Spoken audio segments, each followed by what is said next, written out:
CP sir Brajesh Kumar जासर द्वारा राजकोट शहर में प्रोहिबिशन की प्रवृत्ति पर अंकुश लगावा माटे राजकोट शहर पीसीबी टीम ने सूचना करवामां आवेल हती।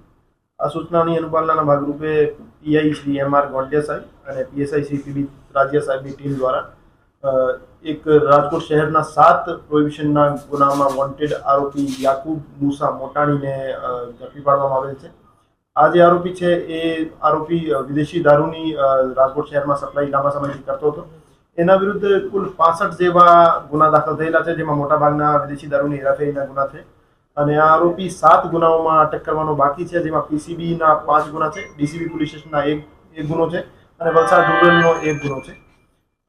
એ જે આરોપી હતો છેલ્લા 4 વર્ષથી દાદરા નગર હવેલી ખાતે ફ્લેટ ભાડે રાખીને રહેતો હતો અને આજુબાજુની વાઇન શોપ્સ જે છે એમાંથી દારૂ ખરીદતો હતો અને દારૂનો જથ્થો ત્યાંથી પાર્સલ કરતો હતો અને एक जीएसटी इनवॉइस मैनेजर नामनी एक एप्लिकेशन थी ज्यांथी ए फेक जीएसटी इनवॉइस जनरेट करतो तो અને ત્યાંથી એ ફેક જીએસટી ઇનવોઇસ આધારે પાર્સલ અહીંયા લોકલ બુટલેગર્સને સપ્લાય કરતો હતો અને ખોટા બિલ બનાવવા બાબતે એના વિરુદ્ધ અલગથી જે ફોર્જરીની કલમો છે એનો પણ ઉમેરો કરવામાં આવેલ છે અને આ જે આરોપી છે એ ખુશ્બુ બ્યુટી કેર સેલવાસ અને બીટી બિગ બજાર સેલવાસ નામની કંપનીઓના બિલો બનાવતો હતો અને અહીંયા ઉમિયા સેલ્સ એજન્સી રાજકોટ અને મોશન ઇન્ડસ્ટ્રી રાજકોટ નામના બિલો બનાવતો હતો।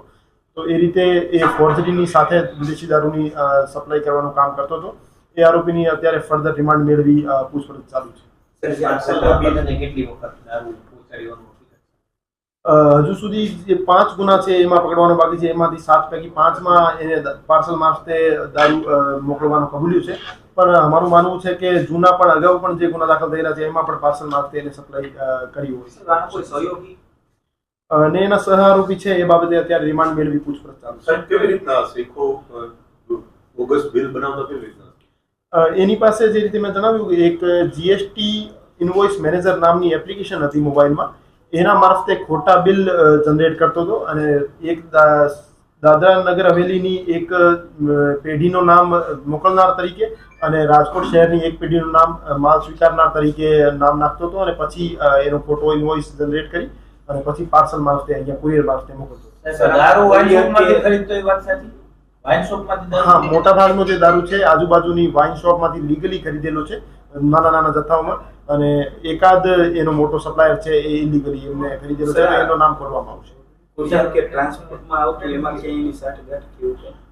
કુરિયરમાં એની હજુ સુધી સાઠગાંઠ સામે નહીં આવી, પણ કુરિયરનો જે પ્રોપર સ્ક્રુટની થતી હતી કે કેમ, એની ચેકિંગ થતી હતી કે કેમ, એ બાબતે કોઈ નિષ્કાળજી જણાઈ આવશે તો કુરિયર એજન્સીને પણ એમાં ઇન્વોલ્વ કરવામાં આવશે। સર, આ બ્યુટી પ્રોડક્ટના નામે કોઈ બિલ બનાવતો મોકલનાર તરીકે એ 2 કંપનીના બિલો સામે આવ્યું છે, જેમાં ખુશ્બુ બ્યુટી કેર સેલવાસ અને બીટી બિગ બજાર સેલવાસ એ 2 એજન્સીના નામ ઇન્વોલ્વ કરતો હતો અને માલ લેનાર તરીકે ઉમિયા સેલ્સ એજન્સી અને મોશન ઇન્ડસ્ટ્રીઝ રાજકોટ એ 2 ના નામ હતા। તો એપ્લિકેશનની વાત સામે આવી છે, એપ્લિકેશન કોને બનાવેલી? એ બાબતે એ જે આરોપી છે એની પાસેથી 8 મોબાઈલ ફોન જે કબજે કરવામાં આવેલ છે એ એફએસએલમાં મોકલવામાં આવશે અને એનો જે ઓરિજિન ક્યાંથી થયો છે એ બાબતે ઊંડાણપૂર્વક તપાસ કરવામાં આવશે।